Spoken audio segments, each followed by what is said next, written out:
Ngasisu iswor gi wapo tanan inum gi damakta puduna laksari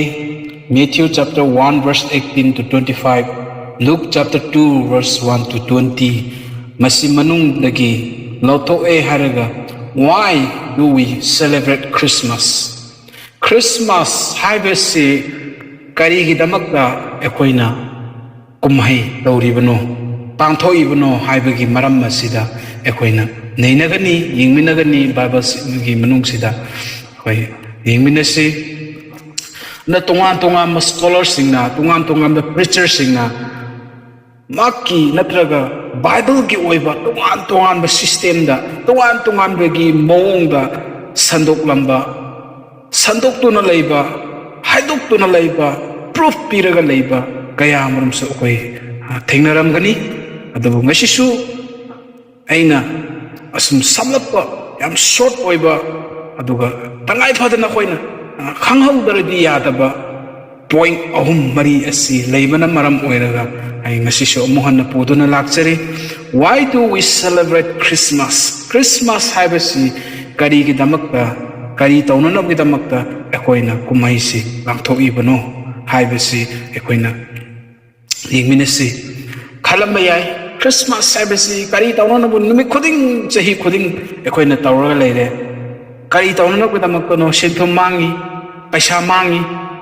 imung tummi awana tai chabada wai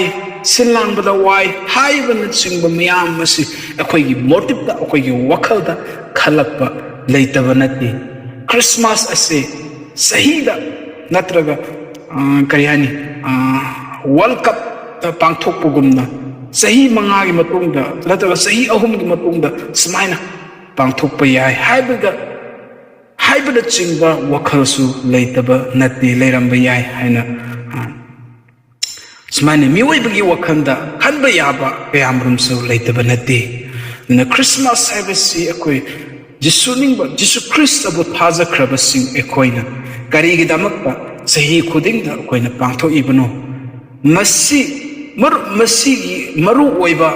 artha nungi oiba artha si kari leibagi no haibasi ekoina taseng darang koina khangma mathau tai ningsingma mathau tai yengsinma mathau tai haibasi ahanbada aina phongdokchani bani. Christmas day is not the day of sad day. Christmas haiba ase Christmas kumhai Christmas palan pathokpa haiba se ekhoi gi damakta set oiba yamna nungaitaba wakhal nungaitaba saningai leitabagi pangbiningai leitabagi awaba leibagi awaba imungsina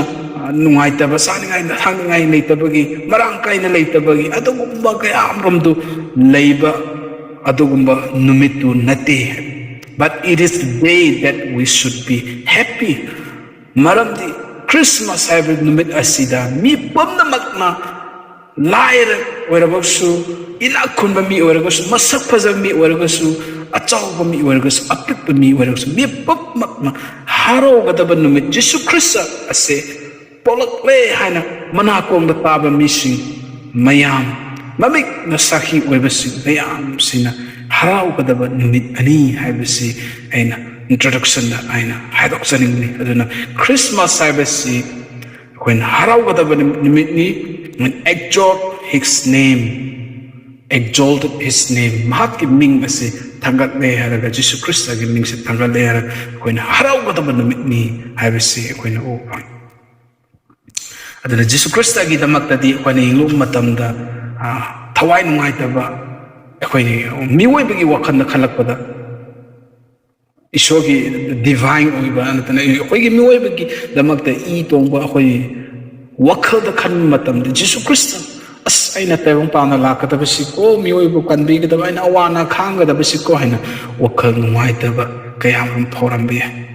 adu akhoi gi damakta yamda kanaba adugum oibana maram oiraga koisi haraba numit habisi aina haidoksani aduna BC 26 the King Herod begins a massive reconstruct on the temple in Jerusalem ase amukhanna nahauna semgalakpa BC 20 BC asida King Herod na tauhiba reconstruct hiba asi koina o fangini 6 BC Jesus is born. Jesus Christ as 6 BC the Pope I habagi charapa asi teseng banate mi kanam madu numit paru banate pasu param de adana madu oiramba ya have 6 BC asi da Jesus Christ as Pope mami si koina uba fangini 4 BC da after the visit of Moigi, Jesus and his family escaped to Egypt. Egypt tagi mama macha Jesus Christ ga yang ko escape to hiba si koina smaina ubo phangi Jesus and his family mahaki family ga loina na koina escape to wari si koina samlapa koi introduction da koina o phangi aduna Jesus Christ na follow up se kari ta na bidamakta no have si su koi artha masidigi to I aduna why do we celebrate Christmas? Christmas haina tariba lyric ta iriba koi Bible da leiba nati masuk ta po I date asuda tang ta pung adu da po I haina kanam ta na scholar haina banati adubu masinu mit po amgani yamna warba matam yamna ingba matam yamna waba matam da Jesus Christ taibang panbu mibu miwoiba ekoibu kandina na damakta pola I haibaki symbol asisu leiba na maram oiraga masi ekoi ningtham thada koina palan tawbani haibisi su koi history da sablapa koina ubu fangi adana why do we celebrate Christmas habigi topic makha sida Matthew chapter 1 verse 18 to 25 Isaiah 7 verse 14 dusu koi uba phangani dana aina Matthew the lyric da aina pathuk sage 1 verse 18 gi kanodda pathuk sage the birth of Jesus Christ came about this way mataw asum na Jesus Christ si laki after his mother Mary had been engaged to Joseph ta engaged naunanab damakta Mary asina engaged tauram matungda it was discovered before they came together that she was pregnant mabani ase launa leinada ba mamang sida leinadana thawai aseng bana miron hangadauri habisi koi shastra da koi ubapangi so her husband Joseph being a righteous man and not wanting to disgrace her police publicly decided to divorce her so secretly Joseph na mahaki nupi oinana damakta khandok aba thawai sengna yabiraba mahakpu ikai hanba pining dabagi man to lodna thadoke khalami habisi koisasana ufang but after he had considered these things an angel of the Lord suddenly appeared to him in a dream saying Joseph the son of David don't be afraid to take Mary as your wife because what has been conceived in her is by the Holy Spirit she will give birth to a son and you are to name him Jesus because he will save his people from their sins. Now all this took place to fulfill what was spoken by the Lord through the prophet. Prophet na prophesy tauram kiba mayam asi thungna damakta masi mayam asi thoki habisi koina uba phangre aduna karigi damakta Christmas habisi ekoina tauribano pangthoibano haiba matang sida koina yinglakpa matamdadi maramdi ekoi haraubagini we celebrate Christmas because we are happy Christmas ase ekoina kumhai ase Christmas kumhai Christmas and kumhai haina hairappa matamda koina English ta hairagate extravaganza haibagumba khara yawi maramdi kumhai haisi haibu matamda aduna koina wadi haraumanba miwibigi wakhalse haraumanbagi kari haini kari tungan ba puthokna harau nokpagi puthokna natraga kari hani mi singbu isai sakhandana adugumba tawbagi activities lakpase masigi motive tagi lakpani haibagi wakhas ai dum lawi mi kayana drama tawi mi Jesus Christ pagi matawlaw natraga tungan di drama natraga nokhanba joke ba adugumba kaya maram khoi activities tawri base khoi church history da natraga hosik present da tawri base khoi out of happiness khoi harau bagal loina mesi tawbani haibase ai wakhanda khanba matam da mesi oiramgani haibagi wakhanda su oi thokpa yaba kaya maram khoi khalai aduna Jesus Christ why do akhona kari ki damak Christmas ase pangthokpano kumai ase pangthokpano haina khanba matamda maramdi we are happy ekoi harau begini haibsi ekoina ahanbada first ekoi khangsi first step kari ki damak Christmas kumai ase pangthoibano kari ki damak tawribano mi kaya marum akoina chahi da koi pangthoibsi kari ki damak no kari kana bage kari tawna be damak to kari na nokoina masi kumai se tawrino haba matamda di maramdi ekoi harau begini habisi akoina first koi tamsi akoina mi na hangap matamda masi first pakum se koi pisi akoi harau bagi Christmas kumai tawrini habisi first koi kumbaya ba kanuni adana ani subada koina hangba yabdi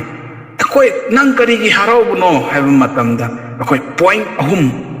asi akoina kumba yaba pakhum piba yaba point ahum si akoi lei maduna masigi main outline asi akoi minasi Christmas asi why do we celebrate Christmas haina hangba matamda because we are happy akhoi harau bagini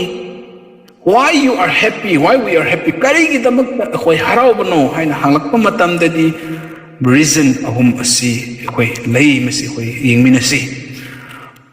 amadu yengthadringai mamang asida Christ amasung Christmas habigi short definition aina khra thamningi Christmas haina lakpase aigi wakhanda haitare wa chumlamba yai grammatically kone ingma matam context kone ingma matam di asmasi waithokte hairamba kone khalakpa yai kone khanba yabadudi Christ habisi kayino anointed one mark thautai bi khraba mapai shona sargagi oiba shor mapai shona thautai bi khraba ayaba pibi khraba angal pibi khraba mahak aduni the Messiah haiba adu when Christ aina khangi mas habisi kayino Christ mas unsi mas asi kayino haimatamda Christ ase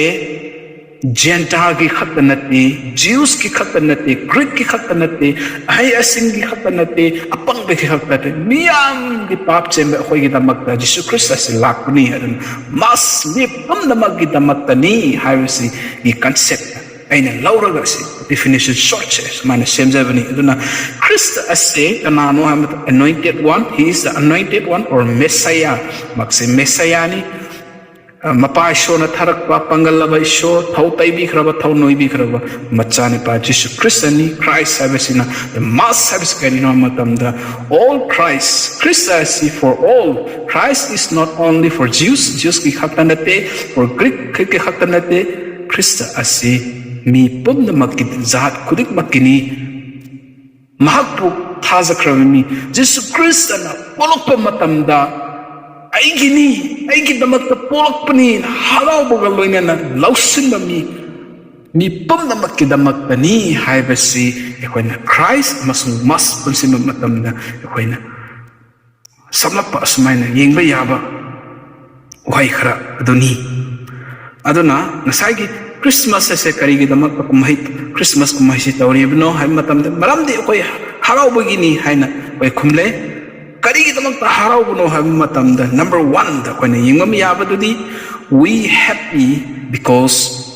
Christ will be a person for all haina khani yingbi ai ekhoi ase harawi maram de Christ ase ekhoi miyam gi damakta polak pana maram oiraga zat bizat khaidna Jesus Christ ase mi pumna makki damakta ahai singa sama scientist is oiro apang mami gi damakta oiro Jesus Christ mahak lo singa pumna mak miyam pap chemba ekhoi gi damakta ni haibagi sigi concept masigi khodong chaba masigi privilege mahakna pibi bana maram oiraga ekhoi si haraubni we happy because Christ will be a person for all. He will be make friend to all. Ni pum namak idamakta murup oy bangamba murup oy gadaba oy bi gadaba mahak adu Jesus Christ adu polak pana maram oiraga ekhoi si haraubani habasi ekhoi kansi ani subda we happy because Christ will be with us till the end of our lives. From now, we believe in Him. Mahapu Tazarakpa, Nikup to the Gi. Jesus Christ say, I get the Makta Pola Kre, I Haraure, I love Sinjare, I get the Makta Popina with them, I get Papa Sikopina with the Makta, I love Sile, I get the Makta, Messiah Pole, Haibagi, Harau Bagi the Makta, Maxin, I Nuit Cutting. Mapam kuding da ay ganoy na layminagani. He will be with us. Mak na ay ngonda layminagani. Mang ay may pagal pibigini ay tawai patbigini. Mak si numit kuding da ay akiba layroy. Ay da tsapa mapam kuding da tao mapam kuding da ay akiba layroy. Hay bagi wakal pibi ba. I will be with you always. I will be with you always. Habi wahi sikya pazakraba. Masig khodong tsaba pibi ba numit Christmas asi. Nang karigi damak na hararoy dabano ay na ngasi angaway na polak padagi hauna nang wandagi ay na I'll be with you always. Hay bagi khodong cha pa pibi ba adu kumlaba beneficiary pibi ba hay tare adu e karigi damak na koy na hararoy dabano adu na madugi damak na koy na haraw bani Habasi when Pangasagi Matthew the Yingadi Legani, I will be with you, I will save you. Aduna number Om Subada. We happy because Christ will be save us. Through him our sins will be forgiven. Chris ase polakpa ase akoy na kumhay to riba sen numit ase akoy na kumhay to riba Christmas to riba Christmas ase akoy gi miyam gini aduna mahak ase akoy gi miyam gi damak na oy na maram oy ga mi pum na magna friendship to ri atu ko khodong sa ba pibi ba na maram oy ga akoy haraw zai ani subada mahak ase akoy bo loy min na loy na mi na gani matam khoding ba ngasi digi hauna ay bo lawsil lagadi ay bo inata lagadi ay got naksin nga legadi ay po losin nga legadi ay na nakoy po aroy pa powerful si aroy po ana loy na minagani hay bagi ko daw sarap ni biba namit subada mahak akoy gi pap ki damakta akoy na pap chendo na amamba lambida amamba wakhang na thanba akoy gi asa lay zadra ba akoy gi wakhang na layramba punsi adu dagi mahak kan biga daw re ngasisi kan binanam kita makna pola khre harau zare harau rase mahak akoy kita makna usin oina kan biga daw re mahak si biga daw re hai tu kan sin le harau roidrani wadi bas example ngasi si nang wanda hat ya na khalasin nang si kari no madi tawbana maram oira kari no madi aise quran bana maram ai gonda hat ka dore police na natra government gi law da ai hat ka dore wakan khaling ai hayeng at si ga dore ko ai si ga dore me ko khaling ai is da ni amana laga chung silaga mahak aina kanbirani mahak ai kanbirani hana silawraka silpibi ba ayawa pibi ba oi bas na harau roidrani ai harau roidrani harau gani bi kari gi harau aduna madugba matam du da ni aina khoina chukhat ka da base madugba matam da ni khoina harau isai sak ka da base madugba matam da ni khoina harau isai sak ka da iswor gi matik manga do khoina phongdok ka da base madu da ni khoina shogi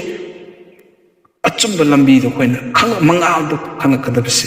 aduna Jesus Christ polak panumit asida khoina harau Why do we celebrate Christmas? Because we are happy. Maramdi just koi harau begini. Why? Kari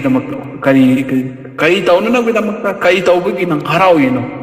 Why? Koi si harau ba si panok tano di mina angaw mali makok suda ba na tan angaw na khalin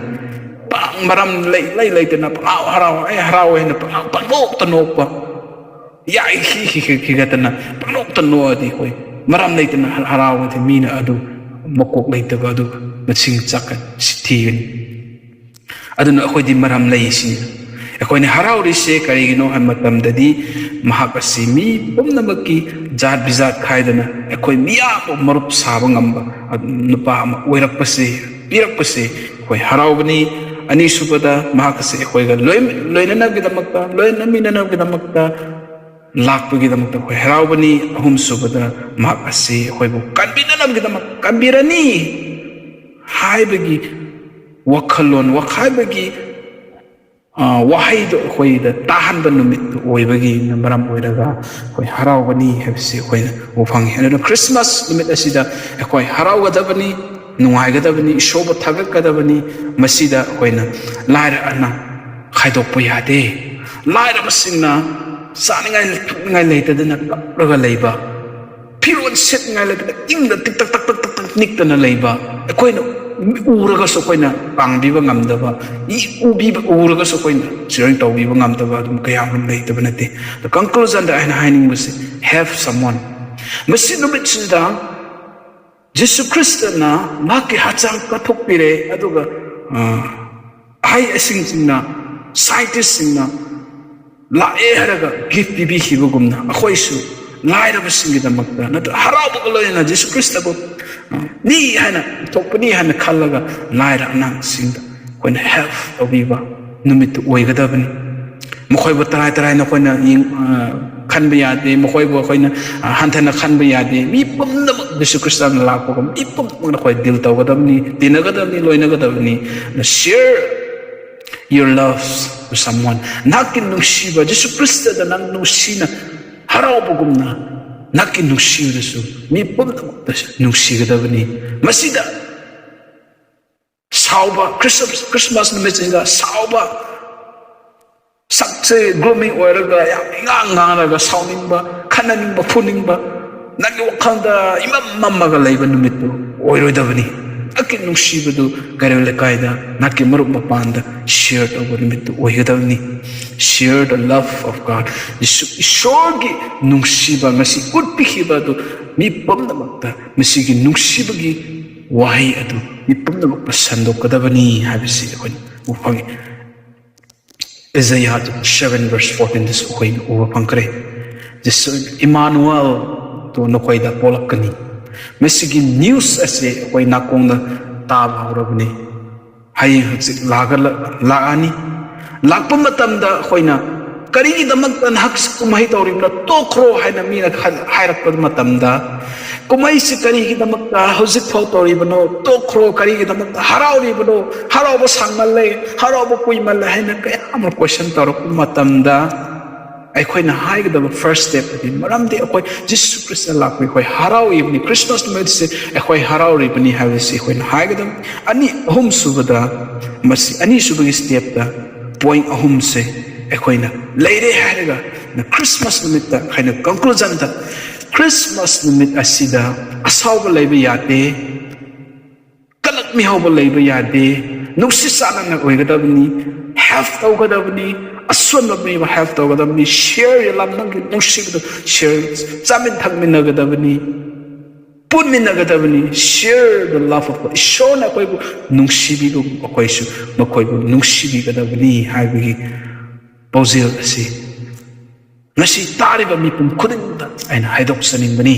na iswor gi wahai se angalaba iswor gi wahai ni anna koin Christmas why do we celebrate Christmas